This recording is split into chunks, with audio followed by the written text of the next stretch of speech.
Hello, this is Kirill from forexboat.com and welcome back to the course on Forex trading.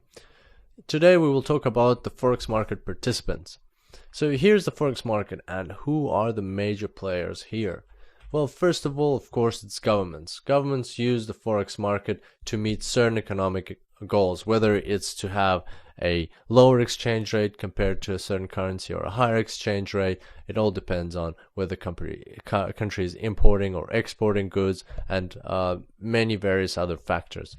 Also, the central bank. In most cases, the central bank is the financial arm of the government, but sometimes the central bank is more independent for some countries, and the central bank also uses the Forex market to move around its reserve of currency and monitor the situation and things like inflation, interest rates, and so on. Next, we've got normal banks. Normal banks trade trade on the Forex market to define which exchange rates should govern the exchange of currencies. And those like when you and I, we go to a bank and we do exchanges there or do certain transactions, those transactions are minuscule compared to what banks deal at an international level. They throw around billions, if not trillions of dollars just to make sure that they have the right currencies that they need for their activities. Also, other financial institutions participate in the Forex market, and an example of that would be the pension funds in the US. They are massive companies who have lots and lots of money, and sometimes they need to make transactions on the Forex market as well. Other players on the Forex market include normal companies such as BMW, Coca-Cola, General Motors, and any other multinational company that you can think of.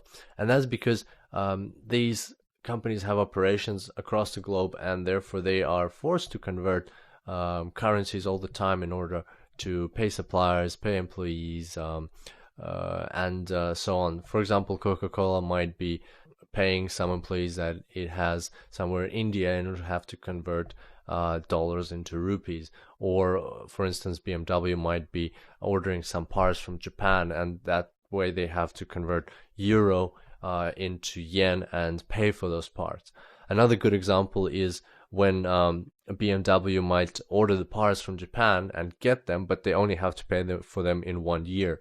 So in that situation, they have two options. They can either create the product, sell it, and then 1 year later pay for the parts, but then they will have to convert euros into yens 1 year later, and the price of yens might have gone up by then, and that will mean that BMW will lose on this foreign exchange transaction, and this loss will eat into its profits from the normal operations. So in those cases, most companies do something which is called a hedge, and what they do is they instead of waiting 1 year to convert their euros into yens, they will actually create a forward contract with a bank saying that they will need yens in 1 year, and they will create a fix or agree on a fixed price now with that bank, but to buy those yens 1 year from now.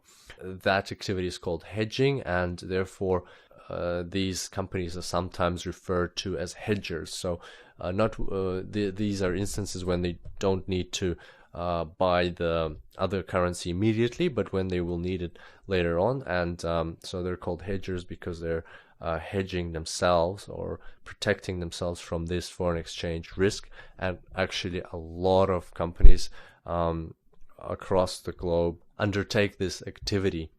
Another type of major players on the Forex market is hedge funds.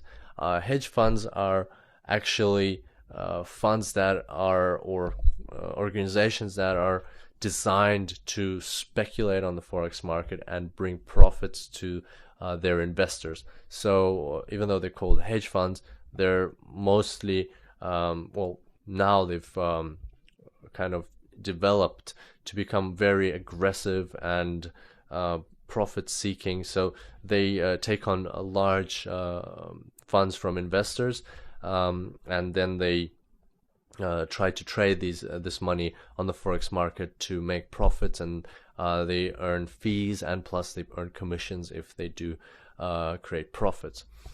And finally, the normal traders such as you and I and George Soros, just people who speculate on the forex market to make a profit.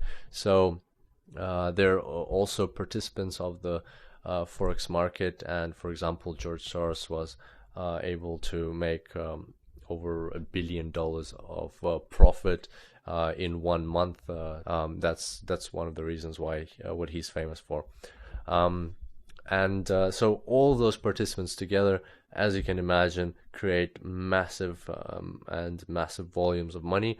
And to be more precise, the volume of the forex market is $5 trillion. That is 5 and all those zeros behind it, and that is per day. $5 trillion goes through the forex market. That's an unbelievable amount of money. And just to put that into comparison, the largest stock exchange in the world is the New York Stock Exchange, and the total market capitalization of the New York Stock Exchange, that means if you take all the companies that are listed on the New York Stock Exchange and you put all of their values together, then you will get only $18.7 trillion.